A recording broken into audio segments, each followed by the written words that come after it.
Nakawag 3. 1, 2, 3. Subalit pinagtatanong, paano bubuhayin muli ang mga patay? Ano ang magiging uri ng katawan nila? Sa hiwaga sinasabi ko sa inyo, hindi lahat tayo mamamatay, ngunit lahat tayo ay babaguhin. Sa isang sandali, sa isang mata, kasabay ng muling pag-iig ng trumpeta, sapagkat sa pagtunog ng trumpeta, ang mga patay ay muling bubuhayin at di na muling mamamatay. Babaguhin tayong lahat. Kaya mga minamahal kong kapatid, magpakatatag kayo at huwag matinag. Maging masipag kayo sa paglilingkod sa Panginoon, dahil alam niyo hindi masasayang ang inyong maghihirap para sa Kanya. Okay, magkakabasa ng kanyang salita. Tayo po'y makakaupo na.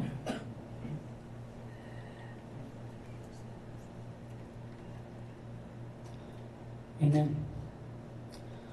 So, ito pong 1 Corinthians chapter 15 ay isang diskusyon po, ni Pablo sa iglesia po ng Corinto, kung saan ay mayroong mga haka-haka na nakaabot po sa iglesia na hindi po naniniwala sa pagkamatay at muling pagkabuhay ng tao.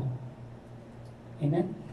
Kaya pinapatunayan po dito ni Apostol Pablo ang patungkol po sa pagkabuhay na magmuli. Ano po? At hindi po natin masyadong pinag-uusapan patungkol po sa kamatayan. Amen? Siguro yung iba po ay natatakot sa atin na pag-usapan ito. Yung pag sigurong feeling nila ay malayo sa paksa. At maliban na lamang kung meron silang sakit o meron pong namatay sa pamilya. Amen? Yung pag sigurong masyado ng sanay na yung iba. Pero may cancer o wala, marami po ang nagkakasakit at namamatay. And we have to face this reality. Ano po? Hindi natin maiiwasan. Hindi natin hawak ang ating buhay. Maliban na lamang kung bumalik na ang Panginoong Jesucristo dito sa lupa. Hindi lang basta kailangan pag-usapan. Dapat din tama ang paniniwala natin tungkol sa kamatayan at sa kung ano ang mangyayari pagkatapos nito. Tulad na po ng halimbawa ng isang kapatid, no? Na namatayan ng isang kapatid sa isang church. At sabi niya, sabi ng pastor, anong gusto mong ipag-pray ko sa iyong kapatid? Ang sabi ng kapatid, pastor, pakipag-pray na lang po yung kaluluwa ng kapatid ko. Amen? Merong maling paniniwala na nakagisna na natin sa reliyon na pinagamihan po natin. Amen? But sorry to say, we do not pray for the dead. Amen? Mas mainam pa na ipag-pray po natin yung buhay pa. Ano po? At meron pang isa, no? Nagtanong ng isang kapatid, pastor, okay lang ba yung cremation para sa isang Kristiyano? Paano yun, di ba? Bubuhayin muli ang mga patay. So, mahirap ba kay Lord na buuin ang katawan ng isang abuna? Amen? Hindi ba kahit ilibing ang katawan ay mabubulok din yan? Yun ang sabi ng kapatid. Yun ang kanyang paniniwala. Kaya mahalaga na pinag-aaralan po natin ang Biblia, ang salita ng Diyos, para turuan tayo kung ano ang totoong mangyayari. Amen? Para itama yung maling pananaw na nakasanayan natin o kaya ay narinig lang natin sa maraming tao na popular beliefs ay sinasang-ayunan na natin. Dito po sa 1 Corinthians chapter 15, itinatama niya yung paniniwala ng ilan ng mga walang resurrection from the dead. Tulad ng sinabi po ng iba, ipinaalala niya sa kanila na ang sagot sa isyong ito ay nakatali sa magandang balita o the gospel. Tungkol sa kamatayan at muling pagkabuhay ng ating Panginoong Jesucristo. Hindi pwedeng maniwala ka sa resurrection ni Christ, pero hindi ka naniniwala sa future resurrection of the dead. No? Magkakabit po yung dalawang yon. Kaya merong tragic consequences sa life and ministry natin kung hindi pala totoong nabuhay ang Panginoong Jesucristo. Pero dahil totoong nabuhay siya, merong future glory consequences sa present practical consequences sa ating mga nakay Kristo na. Amen? So kung may mga katanungan tayo, pwede naman po tayo magtanong. Ano po? Huwag po tayong mahiyang magtanong. Libre po ito. Nandiyan po ang mga elders, pwede nyo pong lapitan. Nandiyan po ang pastora, mabait po yan. Pwede nyo lapitan. Anything na naguguluhan lang kayo sa inyong pagkaintindi sa religion, nandiyan po. Magtanong tayo. Amen?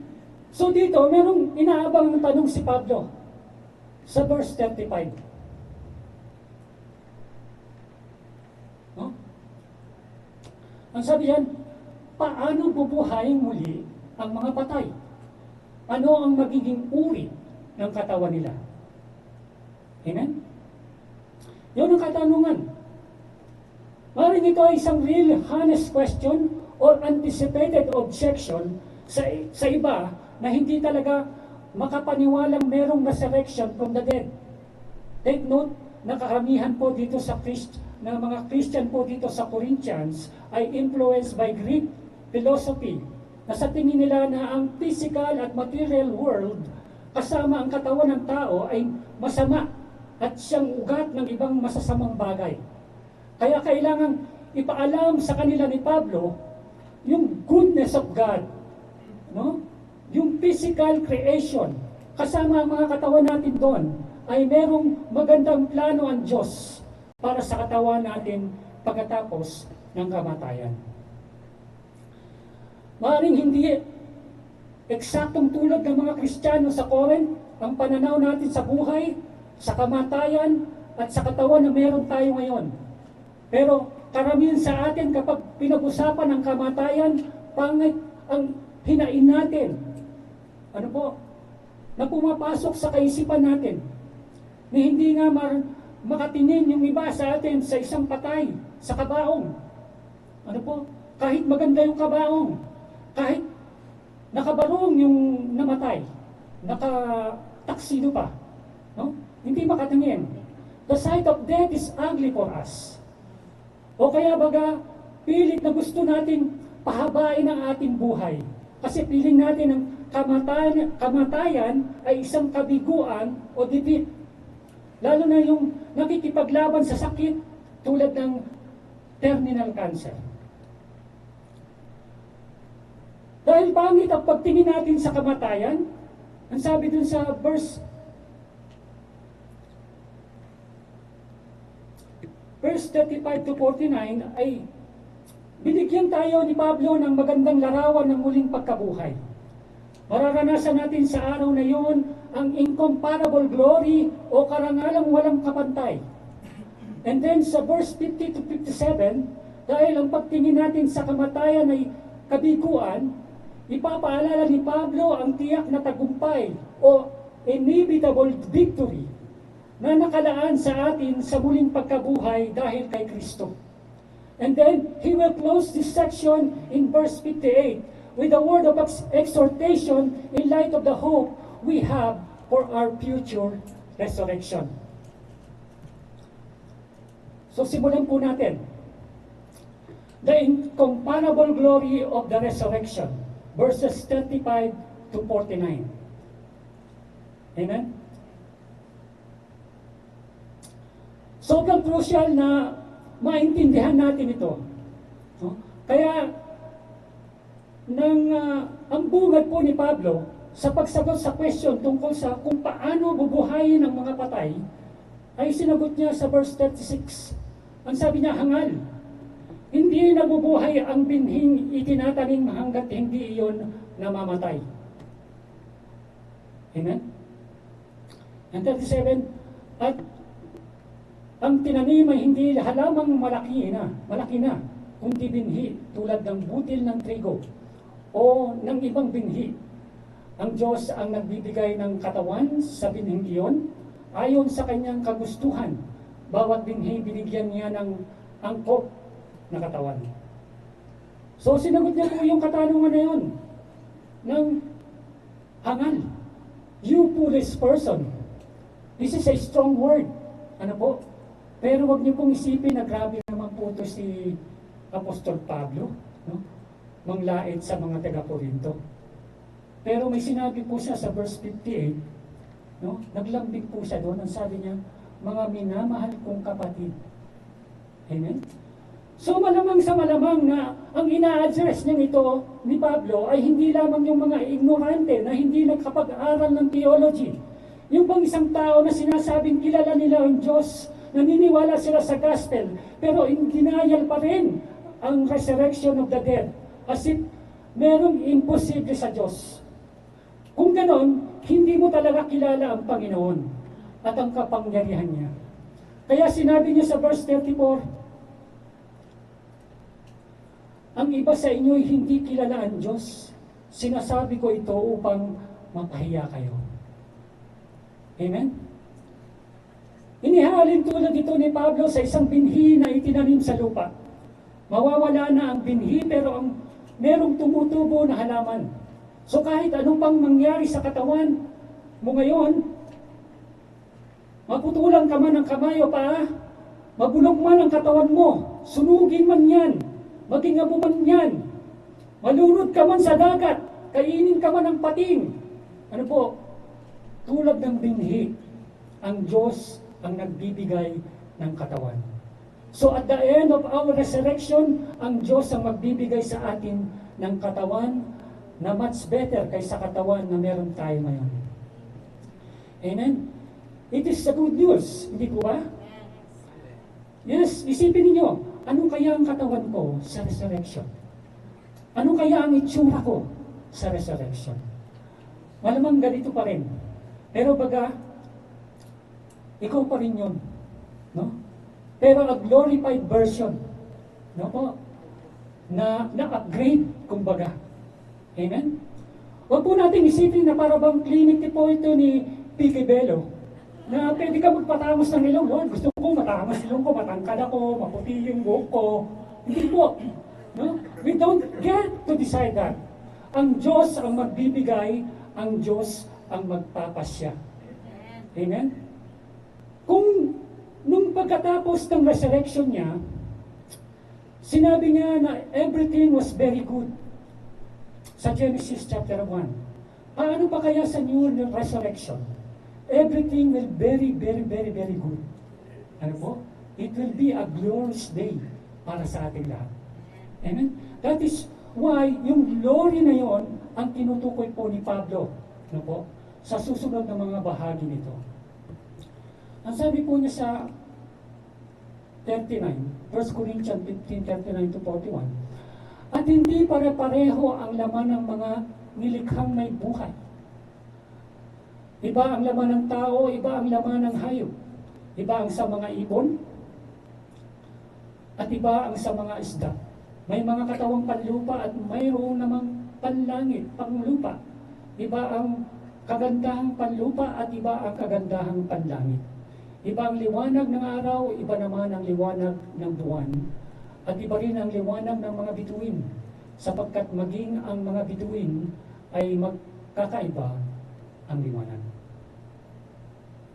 Amen.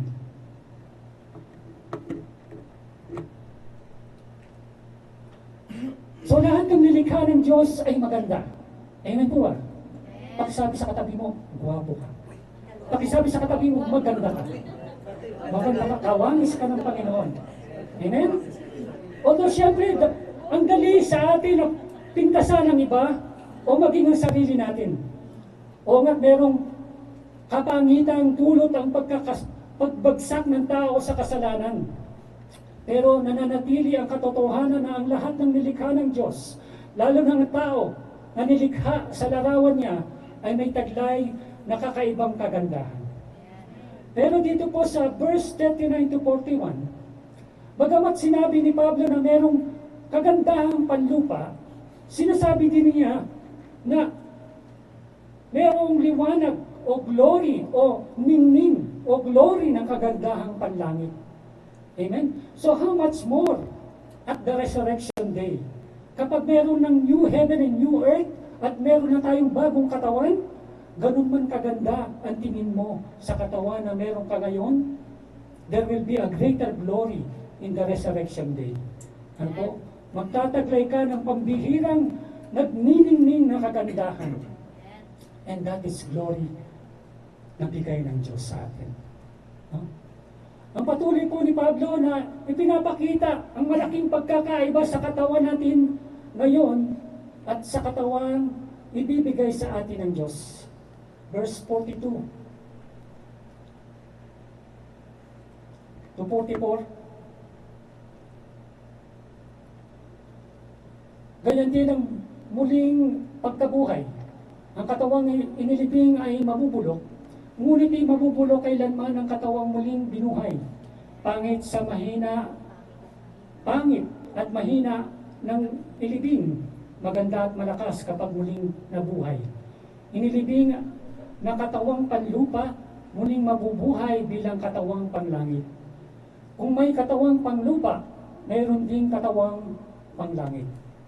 So going back sa illustration niya, na inihalin tulad ang katawan natin ngayon sa binhing itinanim sa lupa, nagbibigay siya ng ilang halimbawa ng pagkakaiba nito sa resurrection body natin para i-highlight pa rin yung greater glory nito. Yung katawang panlupa ay mabubulok, sabi po doon. Yung glorified body ay mabubulok. Parang segregation lang po ng basura. No? Sa recycle bin, merong nabubulok at di nabubulok. Amen po ba? Pero yung glorified body natin, hindi ito basura. Ano po? At yun talaga yung hindi mabubulok. Kahit gaano pa kalakas ka ngayon, kahit gaano ka pa ka-physically fit o well-formed ang mga muscle mo, kahit gaano pa katabay ang tiyan mo, amen? Walang karangalan at mahina. Mabubulok pa rin po yan pagdating po ng takdang panahon. Amen? Sabi po doon sa verse 43, walang karangalan at mahina ang katawang panlupa, marangal at malakas, sabi doon, ang glorified body. So kahit ano bang pagpapaganda o pagpapayaman ang gawin mo, hindi yan maikukumpira sa katawang iniligay sa iyo ng Diyos. No? Ang katawang panlupa ay pisikal. Ang glorified body natin ay spiritual. Although parang magkakontra ang katawan at spirito, gusto lang ipakita dito ni Pablo yung kaibahan or nature ng katawang tatanggapin natin in our glorified state. No? Hindi lahat ng tao ay makakasama na gaya ng future or destiny na hinihintay nila. Hindi tayo pare-pareho. Depende yan kung kanino tayo nakakonekta. No? Kay Adan ba o kay Kristo? Saan tayo? Amen? Yan po ang sinasabi po sa kalusuratan, ang unang tao ay si Adan, ay nilikhang binigyan ng buhay. In Genesis chapter 2. At ang huling Adan ay si Kristo, ay Espiritu na nagbibigay ng buhay. Amen.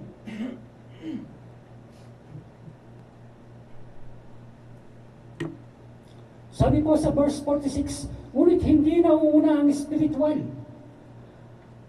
Amen? Ang physical muna bago ang spiritual.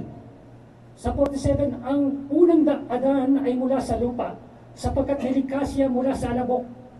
Ang pangalawang Adan ay mula sa langit. 48, ang katawang panlupa ay katulad ng nagmula sa lupa. Ang katawang panlangit ay katulad ng nagmula sa langit. Kung paanong tayo ay naging tulad ng taong nagmula sa lupa, matutulad din tayo sa taong nanggaling sa langit. Amen.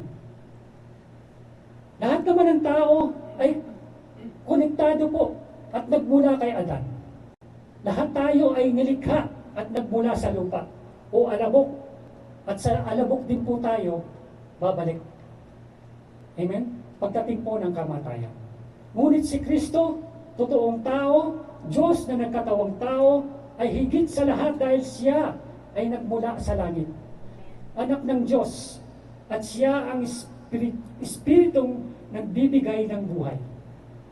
Sabi po sa John chapter 5:21, kung papaanong ibinabangon ng Ama ang mga patay at binibigyang buhay ang mga ito, ganon din naman binibigyang buhay ng anak ang sino mang gusto niyang bigyan ito. Kung ikaw ay nanatili kay Adan at hiwalay ka pa rin kay Kristo, kapag namatay ka, bubuhayin rin ang katawan mo sa pagbabalik ni Kristo. Not in a glory state, but in judgment. Amen? So whether comfortable ka o popularity mo or riches mo or duty mo ay nai-enjoy mo ngayon, kapag kipanghinabot ang walang hanggang kapahamakan ang dadaranasin natin. Amen? Pero kung ikaw ay na kay Kristo, bagamat nasa larawan din ni Adan, pero iniligtas at binago ng Diyos para maging katawangis o maging kawangis ng kanyang anak, ay balang araw makikita natin siya ng mukhaan at magiging katulad natin siya. Ang walang kapantay na karangalan ng muling pagkabuhay ni Kristo mula sa mga patay ay siya ring walang kapantay na karangalan mapapasa atin sa muling pagkabuhay.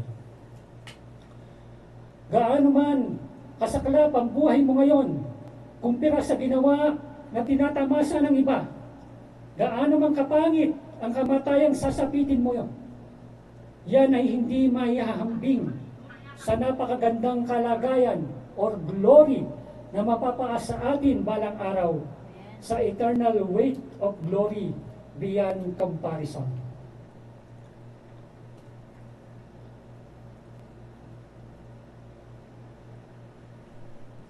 Pangit ang larawan ng kamatayan para sa maraming tao.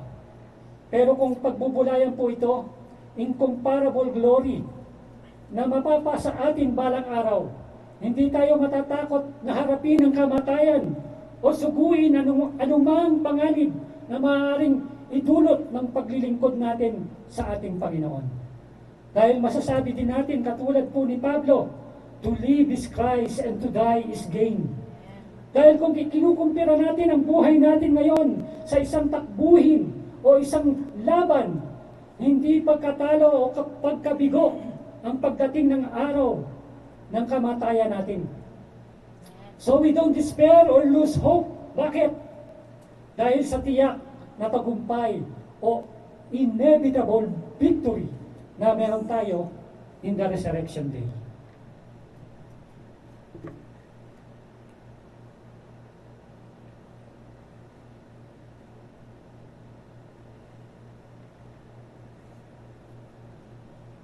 Pangalawa, the inevitable victory of the resurrection, verse 50 to 57. Ang sabi po dito, ito ang ibig kong sabihin, mga kapatid. Ang binubuo ng laman at dugo ay hindi maaaring makabahagi sa kaharian ng Diyos. At ang katawang panlupa ay hindi maaaring magmana ng buhay na walang hanggan. Isang hiwaga ang sinasabi ko sa inyo, hindi lahat tayo ay mamamatay, ngunit lahat tayo ay babaguhin. Kung sa sarili lamang natin, wala tayong magagawa, kahit anong sikap natin, napahabain natin ang ating buhay. Tatalunin din tayo ng kamatayan. At dahil mahina at mabubulok din ang katawan natin ito, sabi po ni Pablo, flesh and blood. Ibig sabihin po noon, yung natural o likas natin pagkatao, it cannot inherit the kingdom of God. Sabi po sa verse 50, cannot. It is unable. Ano po? Wala tayong kakayanan sa sarili natin na baguhin ang kalagayan natin for us to be fit for the kingdom of God. Totoo po naman, no? Na nasa kaharian na tayo ng Diyos ngayon, pero ang tinutukoy dito ni Pablo ay yung future aspect of kingdom of God. Merong kailangang mangyari para lubos na maranasan natin ang pagiging bahagi ng kaharian ng Diyos. Yun ang sinasabi po ni Pablo dito sa verse 53. This perishable body must put on the perishable, and this mortal body must put on the immortality. Dapat mapalitan. At ito nga ang mangyayari. Pakinggan po natin ng mabuti. No? Ang sabi ni Pablo, behold, I tell you the mystery. Verse 51. No? Dati nakatago pa. No? Hindi pa nahahayag ang mga unang bahagi ng kasulatan. Pero ito na ngayon, inire-reveal na sa atin. No? Kung ano ang gagawin ng Diyos. Marami ngayon nalilito dahil iba't ibang mga katuruan. Maraming nagkakasalungat. Yung iba komplikado, masyado. Po, tungkol sa kung ano ang mangyayari sa mga huling araw. Di naman maintindihan lahat ng detalye na nakapaloob dito. Pero ito, maliwanag na mangyayari. Malaki ang pagbabago mangyayari sa atin. There will be a great reversal. A great transformation. We shall not sleep. Indicating po ito na temporal lang po ang kamatayan. But we shall be changed in a moment, in a twinkle of an eye. Ano po? At the last trumpet. For the trumpet will sound and the dead will rise.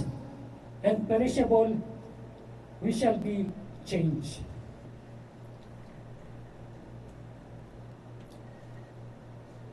Ang tagal-tagal na natin nagtitiis sa mundong ito. Amen po ba? O baka gusto nyo mag-stay pa dito ng matagal? No?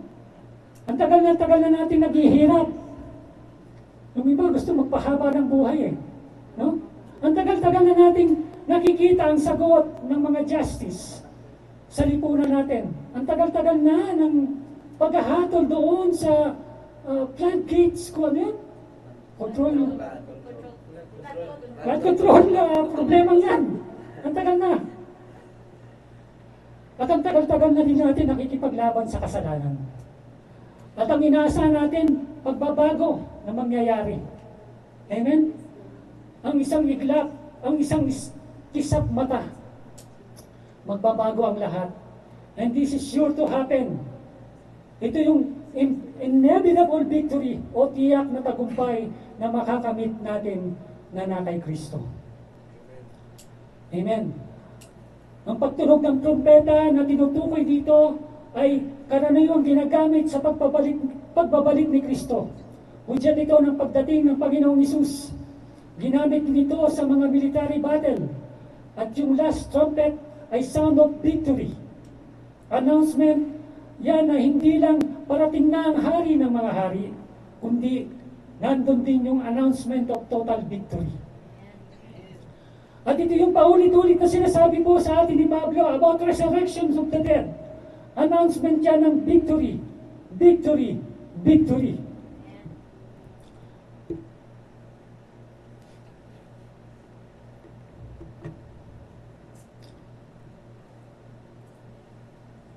First Corinthians 15, 54, 55, masabi po doon, kapag ang nabubulok ay napalitan na ng di nabubulok, at ang may kamatayan ay napalitan na ng walang kamatayan, matutupad na ang sinasabi sa kasulatan, na lupig na ang kamatayan, lubos na ang tagumpay.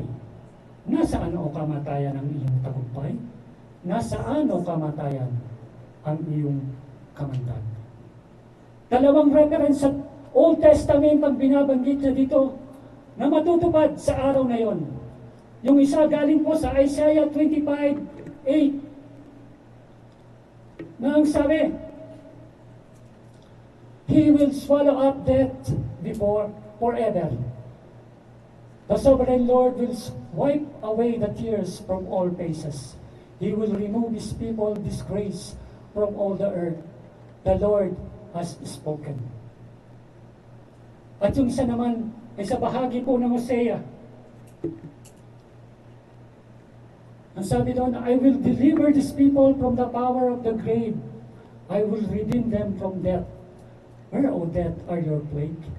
Where, O grave, is your destruction? I will have no compassion. Ipinaliliwanag sa atin sandali ni Pablo kung bakit may kamandag itong kamatayan, na kapag tinuklaw tayo ay wala tayong magagawa sa sarili natin para talunin ito. Sa verse 56, sabi, ang kamandag ng kamatayan ay ang kasalanan at ang lakas ng kasalanan ay nagmumula sa kautusan. Kasalanan po ang kalaban natin. That is the truth. Amen? We cannot hide from that. At ito ang karamihang problema ng nating lahat. Ito ang kalaban natin. Ito ang nagpapahiwalay sa atin at sa Diyos. At ang kabayaran ng kasalanan ay kamatayan. Romans 6:23. Pero bakit sinabi po ni Pablo na ang kapangyarihan ng kasalanan ay kamatayan, o the power of sin is the law? Mabuti po ang kautusan, galing sa Diyos yun. Ang problema ay tayo, na ang walang kakayanan na makasunod sa kautusan. At sa pamamagitan nito ay pinapamukha sa atin ang laki ng mga kasalanan natin sa Diyos. At kapag pinamumukha sa atin ang kasalanan natin, nakikita natin ang likas na kahinaan natin para talunin ang kasalanan. Tatawag tayo sa Diyos, iiyak tayo sa Kanya as a sign of surrender na hindi natin kaya sa sarili natin. At tayo ay hanguin tayo sa ganitong saklap na kalagayan. Ganyan din ang damdamin po ni Pablo. Ang sinasabi niya po dito sa Roma 7:24-25. Anong saklap na aking kalagayan? Sino kaya ang magliligtas sa akin sa kalagayang ito na nagpapahamak sa akin? Wala nang iba pa kundi ang Diyos sa pamamagitan ni Hesukristo na ating Panginoon. Salamat sa Kanya. Ito nga ang kalagayan ko sa aking isip. Pinaglilingkuran ko ang kautusan ng Diyos, ngunit sa aking katawan makalaman. Pinaglilingkuran ko ang tuntunin ng kasalanan.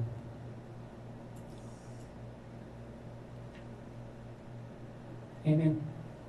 Ganyan din po ang kanyang sagot dito sa 1 Corinthians 15:57.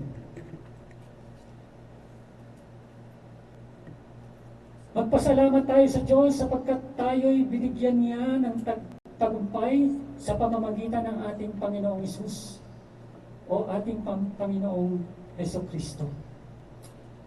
Ang larawan ng tagumpay na paulit-ulit pong tinutukoy dito sa verse 54 ng ating teksto, 55 and 57, ay ginamit po sa digmaan. A successful ending of a struggle of military contest. Amen? Paano na tayo magkakaroon ng katiyakan na tagumpay sa ating buhay? Through our Lord Jesus Christ. Amen? Sa pamamagitan ng ating Panginoong Jesucristo. Siya lang, wala nang iba pang paraan para makamit natin ang tagumpay sa kamatayan. Bakit? Siya ang tumupad ng buong kautusan, ang buong kautusan ng Diyos na hindi natin nagawa. Siya ang umako ng parusa sa mga kasalanan natin nang mamatay siya sa krus. Nang tayo ay magbayad, ay aabuti ng bilyong-bilyong taon kung tayo po ang magbabayad. Amen? Sa ikatlong araw, nabuhay na muli ang Panginoon at diniklara ang tagumpay sa kasalanan, sa kamatayan. And one day, babalik siya para ano? Para tuluyang wasakin, patayin, gapiin ang kamatayan. The last enemy to be destroyed is death. Sabi po sa Revelation 20:14, pagkatapos ay tinapon din sa lawa ng apoy ang kamatayan at ang daigdig ng mga patay. Ang lawa ng apoy ay ang pangalawang kamatayan. At ano ang mangyayari? Sabi po sa Revelation 21:4, at papahiran niya ang bawat luha sa kanilang mga mata. Wala ng kamatayan, dalamhati, pagtangis at paghihirap, sapagkat lumipas na ang dating mga bagay. Pagkatapos ay sinabi ng nakaupo sa trono, pagmasdan ninyo, binago ko na ang lahat ng bagay. Amen?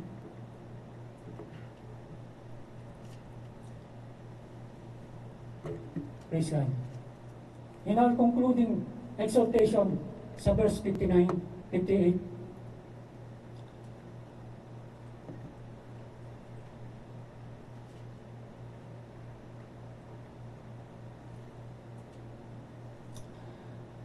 kaya nga mahal kong kapatid, magpakatatag kayo at huwag matitinag.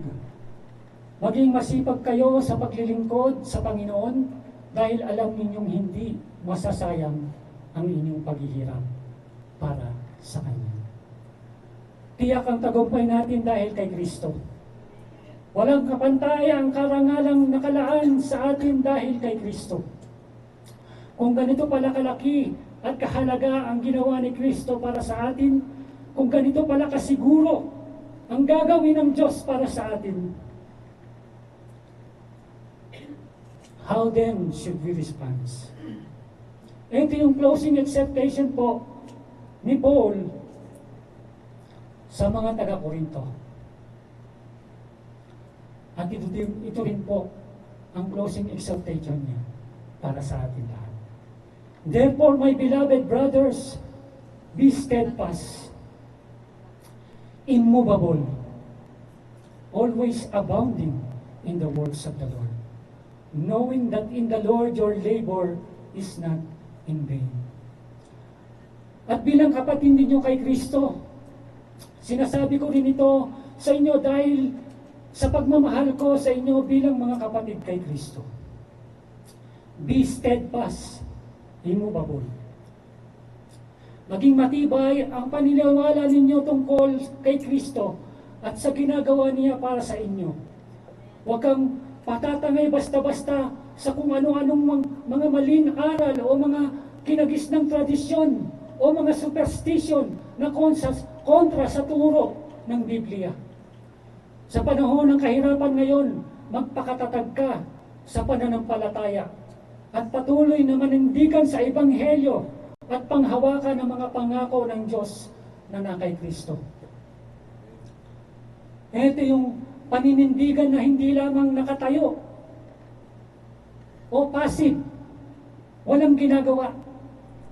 May kinalaman ito sa active participation natin sa ministry. Always abounding in the works of the Lord. May kinalaman ito sa time quality of service natin sa Panginoon. Hindi yung paminsan-minsan lang, kailangan palagian. Hindi yung saka na lang kapag wala nang ginagamit sa church. Kundi yung kahit ano pang sitwasyon sa mundo natin ngayon, magpapatuloy ako sa paglilingkod sa Diyos. At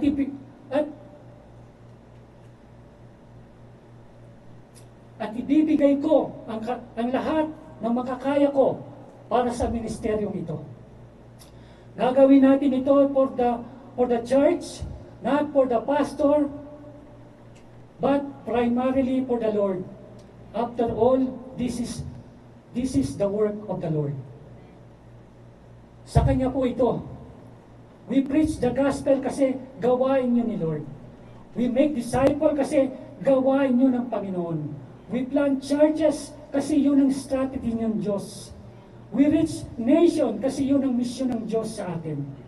Hindi tayo ihinto. Huwag kang huminto.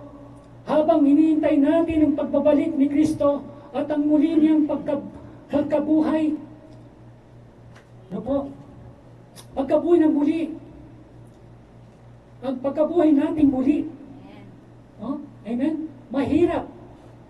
Oo, magsasakripisyo po tayo. Oo, pero sulit ang lahat. No? wala pong masasayang. Kung alam mo at pinaniniwalaan mo ito, kinasasabikan mo ang buhay na nakalaan para sa iyo. Knowing that in the Lord, your labor is not in vain. Yun yung motivation natin. Kahit na mahirap, ikaw ngayon, no, nagtatrabaho ka, nagpupursige ka sa trabaho mo. Amen? Nagpapakapuyat ka dyan. Amen? Kahit nagre-reklamo ka na, kahit na mahirap, sige ka pa rin ng sige. Bakit? Kasi gusto mong makatapos. Kasi gusto mong makasweldo. Ano po? At ma-promote sa trabaho mo. Amen? Kahit na mahirap, nagpupursige tayo. Sapagkat alam natin na ito'y sulit, may mangyayari. Hininalaan mo kung ano ang nakalaan para sa iyo. Amen? At ganyan din naman po sa ating ministry. We have to struggle for it. Amen? Kailangan maglaan din po tayo sa ating ministry. Amen? Pero hindi po ito monetary yung reward sa atin. But a far greater reward, not in vain, ang pagpapakahirap natin. Yun din ang salitang ginamit po sa atin in verse 14. Dahil merong resurrection. Hindi in vain ang preaching natin. Hindi in vain ang pananampalataya natin. Hindi in vain ang paglilingkod natin na ginagawa para sa Panginoon. Ang buhay na siya ay yung buhay na isang tao na siyang sumasampalataya kay Kristo. No? Ang buhay na hindi sayang ay siyang sumasampalataya kay Kristo. Yung hindi naglilingkod kay Kristo, no? Hindi pinaparangalan si Kristo. Yun ang buhay na sayang.